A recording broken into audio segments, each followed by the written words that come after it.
Hola, ¿cómo están? Gracias de nuevo por conectarse a nuestro canal de YouTube. Yo soy Maru Lombardo, la manager editorial de Estudio 80, y hoy me acompaña la fabulosa Sofía Rodríguez, que es la manager de comunicaciones de 80. Sofi, ¿cómo estás? Súper bien, vamos a hablar de un tema demasiado bonito hoy, así que vamos con toda. Sí, está buenísimo lo que vamos a hacer hoy porque creo que en el mundo de la producción de podcast y audioseries pocas veces hablamos de las portadas de estos shows, ¿no?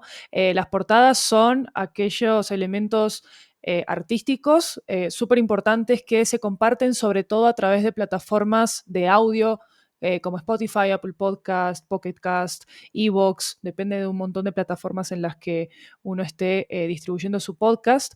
Y hoy les queremos compartir el proceso detrás de cada uno de nuestros diseños, por qué cuentan historias muy importantes para la audiencia y cuáles son algunos de los retos que nos estuvimos enfrentando en el camino para hacerlos, porque me parece que las portadas son una pieza en la que se trabajan también unas lógicas de diseño que quienes estamos en el mundo del audio a veces no tenemos como las mejores ideas de cómo resolver, entonces necesitamos mucha ayuda. No sé, Sofi, ¿vos cómo te enfrentas a ese tipo de problemas de diseño en tu área? Uf, no, siento que se necesita más de una cabeza para llegar como a la idea que tal vez una sola o dos personas tienen en la cabeza, pero siento que esta parte del proceso de toda la producción de un podcast de ficción o de no ficción es una de las partes más divertidas, pensaría yo, porque es como dejar salir todo eso que se centra en todo el podcast en una sola imagen. ¿Cierto? Como en una sola pieza y es súper definitiva a la hora de escoger cuál va a ser el artwork o el cover del show, porque finalmente es lo que va a hacer que una persona se interese o no en escucharnos. Entonces es súper como determinante porque puede que tu show tenga muchísima calidad, sea súper interesante, pero muchas veces las cosas entran por los ojos y creo que a todos nos pasa que a veces vemos un catálogo de miles y miles de cosas para escuchar y bueno, lo primero que nos habla es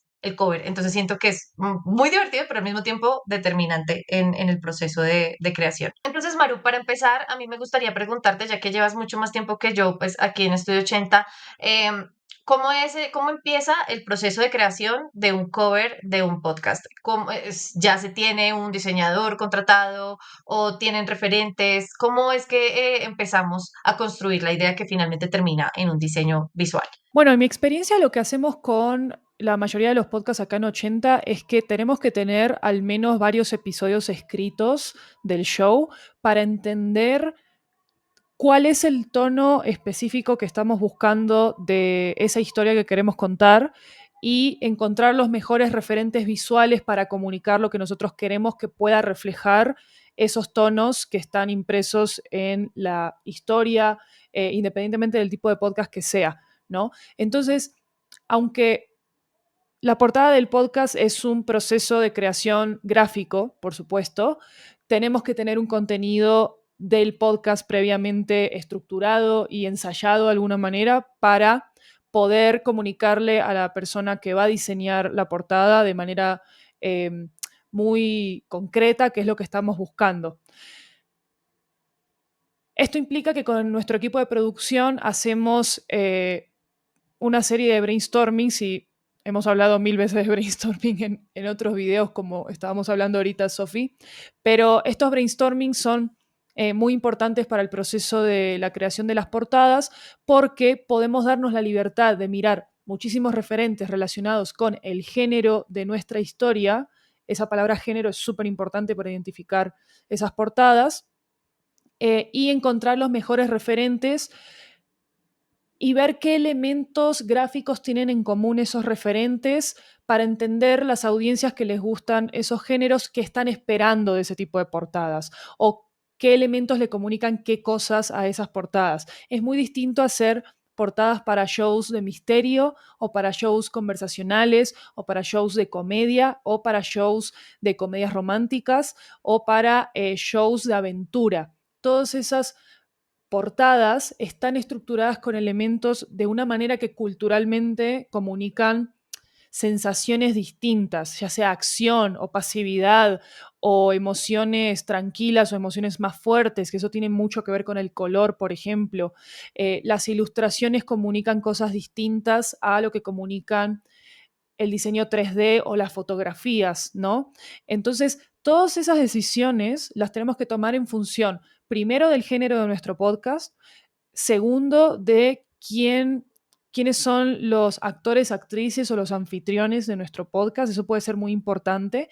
Y tercero, con qué invitación le estamos dando al oyente, qué promesa le estamos haciendo al oyente al entrar a ese podcast. ¿Va a tener una aventura? ¿Va a tener información valiosa para su vida?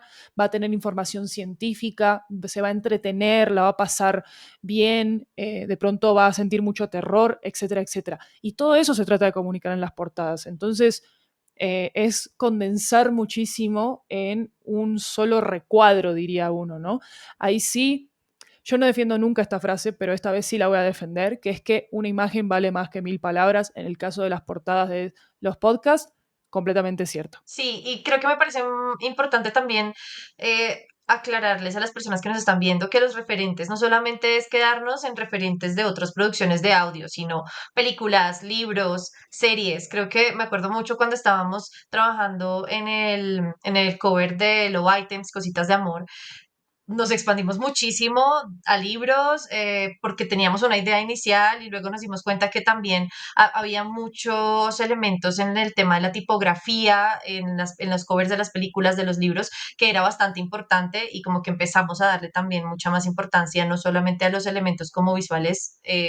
Digamos gráficos, sino también a las tipografías. Entonces es importante saber eso, no solamente enfocarnos en los productos de audio como referente, sino también expandir a muchas más producciones porque también aplican a nuestro público dependiendo del género, lo que tú dices. Sí, está buenísimo eso que estás diciendo, Sofi, porque yo creo que la mayoría de los referentes gráficos que le damos a nuestros diseñadores para trabajar en estos shows em, no son de podcast necesariamente. Sobre todo cuando exploramos géneros que no son muy abundantes en el mundo del podcast. Tomamos muchísimos referentes de películas, tomamos muchísimos referentes de audiolibros, tomamos muchísimos referentes de series, también de televisión. También creo que depende mucho de la época en la que estos referentes gráficos fueron hechos y publicados. No es lo mismo un afiche de películas de los 80 que un afiche de películas del 2020, ¿cierto? Entonces, todos esos referentes eh, generan una especificidad para los diseñadores que hacen que tomen las decisiones más cercanas posibles a lo que una está buscando.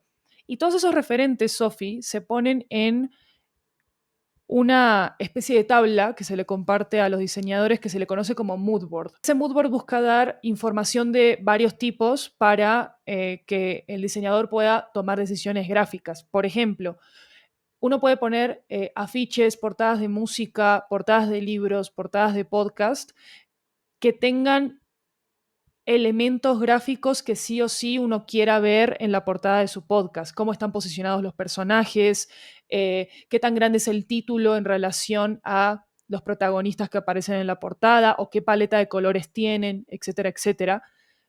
Qué tipo de tipografía quiere uno tener en las portadas también. Y son todas referencias que, como bien dice el nombre de Moodboard, buscan darle al diseñador las mejores herramientas posibles para entender el tono, como esa primera sensación que el oyente tiene que tener a la hora de ver la portada. Entonces, el moodboard no es una camisa de fuerza para nada, pero sí es como ese canvas que hay que saber muy bien qué está poniendo uno y qué clase de resultado espera de ese canvas para que el diseñador pueda seguirlo como un mapa creativo y ayudarte lo mejor que pueda en la creación de ese cover, Sí. ¿no? Ahora que también mencionas bastante al tema del diseñador, nosotros en Estudio 80 no contamos con un super diseñador para cada cover y nos parece que incluso es hasta beneficioso porque los diseñadores muchas veces tienen ciertas técnicas o se enfocan en cierto tipo de estética para sus diseños. A la final, si tuviéramos una sola persona que se dedicara a hacer nuestros diseños, pues todos se verían muy parecidos y tenemos shows completamente diversos. Entonces, ¿cómo es ese proceso de entrevistarte con un diseñador, de escogerlo? Nosotros generalmente compartimos como sus books y terminamos como todos como una discusión alrededor de eso para poder escogerlo, pero quisiera saber tú que has tenido como de primera mano esas entrevistas con diseñadores, cómo suele darse como esas primeras interacciones, porque también muchos diseñadores a veces también se enfocan en libros, en publicidad y bueno, cuando llegamos nosotros queremos un cover de podcast, es algo que para muchos puede ser algo pues más nuevo, ¿no? Sí, es súper interesante que creo que todos los diseñadores con los que hemos trabajado, muy poquitos de ellos ya tenían experiencia haciendo covers para podcast y creo que eso le pasa a muchísima gente que produce podcast porque eh, es una industria que tiene una particularidad de ser muy joven en relación a otras industrias como la editorial, ¿no? Entonces, que para los diseñadores signifique un reto siempre enfrentarse a una portada de podcast, para mí es súper interesante porque de verdad creo que cada vez que trabajamos con un diseñador distinto es una experiencia completamente nueva. Y eso hace que sí o sí sea un proceso de co-creación cada vez que hacemos las portadas.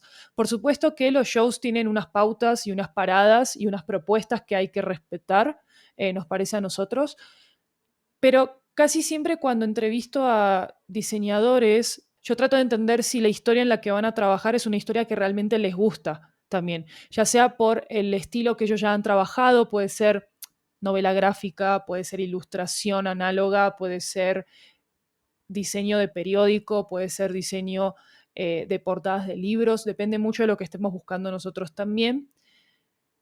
Y a partir de esa experiencia y de ese estilo que ya tienen, o también de algún estilo con el que quieran experimentar y nosotros consideremos que tienen las herramientas para experimentar con él, queremos que se enamoren de la historia. O sea, si ellos no se enamoran de la historia con nosotros, no podemos tener un buen proceso de diálogo para llegar a el mejor consenso de cuál va a ser la propuesta gráfica que va a ser de esta portada, lo que comunique qué es el show, ¿no? Y en ese sentido, nosotros podemos contribuir mucho como productores a decir las sensaciones que nos generan sus bocetos, a decir qué elementos nos parece que están bien ejecutados y de pronto otros que podrían mejorar, etcétera, etcétera, etcétera. Pero los diseñadores son ellos y las recomendaciones, hay muchas recomendaciones finales que nosotros esperamos que los diseñadores puedan contribuir a mejorar cualquier boceto para el arte del podcast, ¿no? Y en ese sentido es un voto de confianza y es un trabajo en equipo. Nunca les vamos a pedir que hagan diseños que ellos mismos no quieran usar en sus portafolios de una manera muy personal y de la que estén orgullosos, ¿no? También porque nos parece que en ese proceso de co-creación, sobre todo para los shows independientes, todo el proyecto se nutre por completo de la visión del diseñador también, no solamente la portada. Y en eso creo que un show del que vamos a hablar más adelante, que es El silencio de Tina Golarte, tiene muchísima influencia la manera como la portada está hecha para el tono también del show, para fortalecerlo, ¿no? Que es esta sensación como de novela gráfica, tipo cómic, etcétera, etcétera. Y si bien eso era algo que se buscó desde el principio, a veces tener la propuesta gráfica ahí enfrente tuyo, para nosotros los productores y escritores lo refuerza aún más cuando estamos haciendo correcciones, cuando estamos finalizando los proyectos, etcétera, etcétera. Entonces sí, es un proceso de co-creación completo y ahí viene una parte súper divertida también, que son estas reuniones para revisar los bocetos, proponer correcciones, probar las paletas de colores, entender qué funciona y qué no funciona, que esos son siempre como reuniones de mucha sorpresa y con unas reacciones preciosas eh, que siempre nutren como la emocionalidad del proyecto, ¿no? Y ese trabajo en equipo que es tan importante. Sí, y de hecho también hay, ahora que mencionas a Tina, siento que hubo un reto particular aquí, a diferencia de otros shows que hemos hecho, porque en este caso queríamos convertir una ciudad que existe en, en una ciudad de cómic, ¿no? Bogotá, ya mucha gente dice que es como Gotham, la de Batman, la ciudad de Batman, y como que uno se la imagina muy así, tipo cómic, pero nunca, yo, por ejemplo, nunca le había visto. digamos, de manera concreta. Y era un reto porque generalmente veníamos de universos un poquito más de ficción, un poquito más fáciles de crear, porque pues no existía como un referente específico, pero en el tema de Bogotá sí existía. Entonces como que tomamos también muchos elementos de los edificios icónicos de la ciudad, también cómo se veía una mujer bogotana, porque pues al final es una superheroína bogotana, y pues cómo la llevamos también al cómic. Entonces siento que ese fue como un reto que tuvo Paola, nuestra diseñadora, como también ella como bogotana también, pues convertir su ciudad en este universo como de superhéroes y de cómic. Entonces, siento que esto fue algo nuevo para todos durante este año en 80, ¿no? Sí, total. Y ahí tenés una mención que me parece re interesante, que es esta visión de Bogotá como una especie de ciudad gótica, ¿no? Que fue la propuesta inicial de cómo queríamos retratar a esta Bogotá intervenida por superpoderes, etcétera, etcétera. Pero, claro, ustedes se preguntarán, la portada de Tina es bastante luminosa, ¿qué es lo que tiene de ciudad gótica, no? Y yo pensé mucho en esto porque hay un referente en Amazon Prime de el mundo del escritor Mario Mendoza que se llama Los Iniciados, es una serie basada en los libros de Mario Mendoza y esa serie tiene una Bogotá muy oscura de alguna manera, ¿no? Y muy húmeda, pero de una humedad que en 2024 por el racionamiento de agua ya casi no vemos, ¿verdad? Pero como una humedad fuertísima y también como de una tosquedad muy particular que recuerda mucho a Ciudad Gótica. Y yo para la propuesta de Tina, creo que habíamos discutido bastante que queríamos mantener como una ciudad un poquito hostil y cargada, pero también es una ciudad que tiene unos momentos muy hermosos, ¿no? Como esa hora dorada del atardecer que quisimos como poner muy claramente en esa portada. Entonces hay una Bogotá muy ciudad gótica en el audio también, en la serie de Tina Golarte, en la historia como tal, y también es una ciudad con la que Tina se está reconciliando, es una ciudad con la que está encontrando un nuevo significado de cómo rehacerse ahí de alguna manera, por más que sea una ciudad absolutamente caótica, y de cómo encontrar un propósito ahí con su nueva realidad. Y me parece que hacer estallar como toda esa posibilidad y todas esas posibilidades de colores en la portada fue una apuesta muy interesante para Paola también. Eh, es una ciudad en caos, pero también es una ciudad muy bella. Y yo creo que ese contraste lo vivimos todos los días, los que vivimos en Bogotá, y queríamos que fuera una portada que de alguna manera manejara ese tipo de contraste, ¿no? Y sí, fue un reto tremendo. En 80 casi siempre hacemos las cosas por primera vez todo el tiempo. Y eso tiene sus retos, obvio. Bueno, Maru, técnicamente las plataformas donde pues nosotros alejamos nuestros shows generalmente piden un cover para tu show, que también podría llegar a ser el cover para cada uno de los episodios, pero también tenemos la posibilidad de hacer un cover para cada uno de los episodios. En el caso, por ejemplo, de Nos vemos después, tomamos un elemento también, digamos, significativo de cada episodio para reflejarlo en una sola imagen y que fuera esa la portada del cover. ¿Verdad? Me gustaría que habláramos también un poco más sobre eso, pero también si solamente quedamos ahí como en el universo gráfico del podcast o de qué manera más podemos como empezar a expandir esa parte gráfica de todo el universo que vamos creando. Wow, eso depende mucho, siento yo, de cada podcast y qué tanto quieras expandirlo para ya sea generar nuevos productos a partir de tu podcast o expandir la historia hacia otras maneras de consumirla, etcétera, etcétera. Pero nosotros tenemos, como decía Sofi, muchos ejemplos en los que el universo gráfico de esas portadas, que son las portadas que dan la pauta de cómo se va a ver todo gráficamente en términos de comunicación, en términos de promoción, en términos de contenido extra y cosas así. Cómo a partir de eso se puede expandir todo el universo para hacerlo llegar a distintas audiencias por distintos medios, ¿no? Entonces, por ejemplo, eh, como decías, Nos vemos después tiene una página web exclusivamente dedicada a la experiencia SEAL, que es como este concepto de poder viajar a través del tiempo con un brazalete, y esa página web toma mucho del diseño gráfico de Nos vemos después, desde la portada hasta las portadas de los episodios, para promocionar de alguna manera los servicios de la experiencia SEAL. Vayan a escuchar el podcast para entender de qué estamos hablando. Pasa también, por ejemplo, con Azafata en Atacama. Azafata en Atacama tiene una portada del show principal, unas portadas para cada uno de los episodios para poder identificarlos, porque son bastantes episodios, la verdad, y navegarlos es un tema. Y también tiene un artbook completo que hizo William Guevara, el diseñador tanto de Nos vemos después como de Azafata en Atacama, para contarle a la gente cómo hizo el diseño y la conceptualización de los personajes de Azafata en Atacama.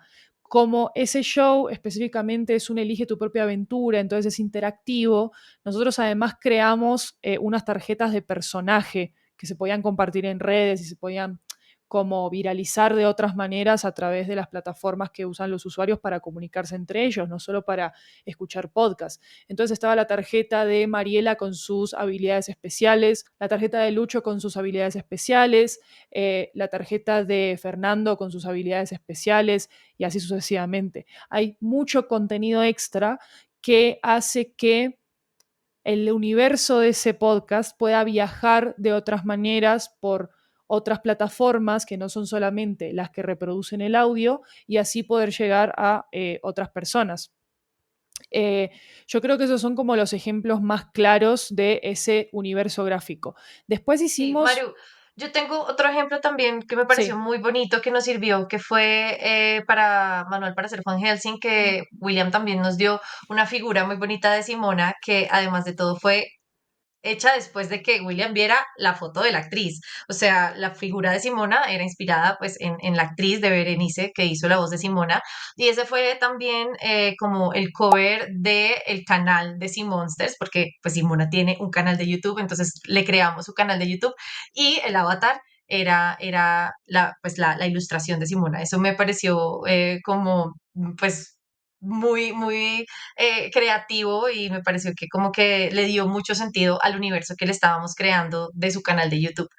sí, total. Ese ejemplo a mí me parece hermoso justamente por haber tenido la posibilidad de crear ese personaje fuera de la historia, de alguna manera, ¿no? Que de alguna manera existe más allá del audio que está escuchando, que están escuchando los oyentes, eso es hermoso. Y quería añadir una cosita a eso, Sofi, que es que también el universo gráfico del el podcast se expande al usar los elementos gráficos de las portadas o del diseño general para crear contenido audiovisual en ese sentido, ¿no? Ya sean promociones, reels de parte de sus creadores, o ya sea videos completos en YouTube hablando de algunos procesos específicos, o como pasa en Sea Monsters, la creación de estos clips sobre monstruos en los que Simona habla como su mismo personaje de los monstruos y la creepypasta que le interesa a ella, etcétera, etcétera. Entonces, tener todos esos assets gráficos te genera un mundo de posibilidades para expandir el mundo del podcast, más allá del audio, que yo no digo que el audio sea una limitante para las historias de ninguna manera, pero sabemos que en el universo digital, a mayor cantidad de canales donde esté disponible, mayor cantidad de reproducciones y descargas y retención puedes conseguir en tu podcast. Entonces, cuanto más podamos expandir ese universo gráfico y usarlo a nuestro favor, yo considero que mucho mejor para el podcast. Bueno, Maru, ya hemos llegado al diseño final de todas estas piezas, ya vamos a lanzar nuestro show con sus cover arts y con todo como súper definido gráficamente. Así que me gustaría que diéramos unos tres tips o tres takeaways para que las personas como que puedan llevarse estas viñeticas en cuanto a consejos que nosotros podemos darles a la hora de crear este universo gráfico para su podcast de ficción o de no ficción. Sí, yo creo que el primer tip que quisiera que todo el mundo tuviera en cuenta es que antes de mandar a comisionar una portada o de hablar con cualquier diseñador sobre la portada, creo que hay que tener muy claro el concepto del show, incluso si pueden ensayar algunos pilotos o algunos guiones previos que les puedan asegurar que el tono que están buscando es el tono que quieren ejecutar aún mejor. Y por supuesto que tener el título del show ya cerrado es importantísimo porque el tipo de título va a definir muchísimo de la organización de los elementos gráficos de la portada. Y todas esas cosas definen también cómo ejecutar el mejor mood board posible, que es lo que el diseñador va a usar también para tener la mejor referencia de cómo hacer la portada. Ese sería el primero. Me parece que el segundo tip sería entender muy bien cuáles son los requerimientos de las plataformas de distribución de audio para tener las portadas adecuadas y que puedan resaltar en esas plataformas los elementos que ustedes quieren que resalten. Acuérdense que en muchas plataformas de podcast los avatares salen muy pequeños cuando uno los está buscando, entonces eso puede no beneficiar tanto portadas que tienen muchísimos elementos gráficos en su recuadro, ¿verdad? Otras plataformas, esto es muy particular, por ejemplo, de Apple Podcast, a veces requieren algunos banners de ciertas medidas, mientras que nosotros los podcasters solemos pensar las portadas solamente como cuadradas, ¿cierto? Son un montón de especificaciones. Son un montón de especificaciones que cuanto más claras las tengamos, mejor comunicación vamos a tener con el diseñador para pedirle las portadas que son y que tengamos todos los elementos para poder darle el mejor look posible al show. Pasa lo mismo con las portadas de los episodios. No todas las plataformas te permiten subir portadas de los episodios específicamente, pero otras sí. Entonces depende mucho también, por ejemplo, del host que estés usando, etcétera, etcétera. Y, Sofi, yo creo que hay una preocupación que me ha quedado a mí siempre como de estas producciones, que tiene que ver con cómo la estrategia promocional afecta lo que pedimos en términos gráficos, ¿no? ¿Qué recomendación nos puedes dar de eso? Tienes razón, la parte de la promoción es muy importante también como tenerla en avance pensada y con esto quiero pues darles el tip número 3 como de nuestros takeaways de este final del video. Creo que uno tiene que pensar también, se sabe, en la promoción del show desde incluso las primeras escrituras y para eso también es importante uno pensar de qué manera vas a difundir todas esas piezas gráficas o todo ese material o ese universo gráfico que tienes. Por ejemplo, nosotros pensamos en diferentes formatos, dimensiones, diferentes diseños, dependiendo de si vamos a estrenar el show en un evento presencial o si simplemente lo vamos a promocionar de manera digital. Un ejemplo, como comentaba contigo Maru, cuando Maru fue a Argentina a promocionar Nos vemos después, mandamos a hacer los relojes en la vida real, los relojes del viaje en el tiempo en la vida real, eh, con unas manillitas también pues para los invitados del evento. Para Tina Golarte también expandimos como ese universo a la parte física, a la parte impresa, con las postales que se diseñaron desde el inicio de Tina, como que todo eso lo pensamos, a diferencia de, por ejemplo, Love Items o Cositas de Amor, que fue una promoción o una difusión completamente digital, en donde podíamos como explorar un poco más en el tema de videos, un poquito como más, como con los elementos y las cositas de amor que escanea Iloc en formato más digital, más como para el mundo de redes sociales, etcétera. Entonces, es importante pensar si voy a estrenar mi show de manera digital, cuáles son los elementos que necesito, cuáles dimensiones necesito pedirle a mi diseñador, si voy a enfocarme en hacer de pronto snippets con los personajes, pues tengo que comisionar personajes, si necesito comisionarlos en diferentes emociones, en diferentes posiciones, etcétera, para nosotros poder también como que trabajar con un diseñador o con el diseñador audiovisual todo este material. Entonces siento que es muy importante tener en cuenta de qué manera voy a difundir ese universo gráfico, no solamente a la hora del estreno, sino a la hora de promocionar cada capítulo de mi show. Creo que ese sería como en temas de promoción el tip que les puedo dar. Bueno, y con esto terminamos el video de hoy. Muchas gracias por acompañarnos hasta el final. Queremos leer sus comentarios sobre todo lo que dijimos y si les gusta aprender más sobre el mundo de los podcasts y las audioseries, por favor no olviden suscribirse a nuestro canal de YouTube y activar la campanita para recibir todas las notificaciones de nuestros videos nuevos. Sí, también pueden suscribirse a nuestro Substack, ahí van a poder recibir nuestra newsletter con recomendaciones de libros, música, contenido multilingüe súper chévere y otras noticias también del mundo de audio y obviamente de Estudio 80. Y también pueden seguirnos en nuestro Instagram para mucho contenido extra, otras recomendaciones de audio, snippets de nuestras audioseries y mucho contenido sobre todo multilingüe.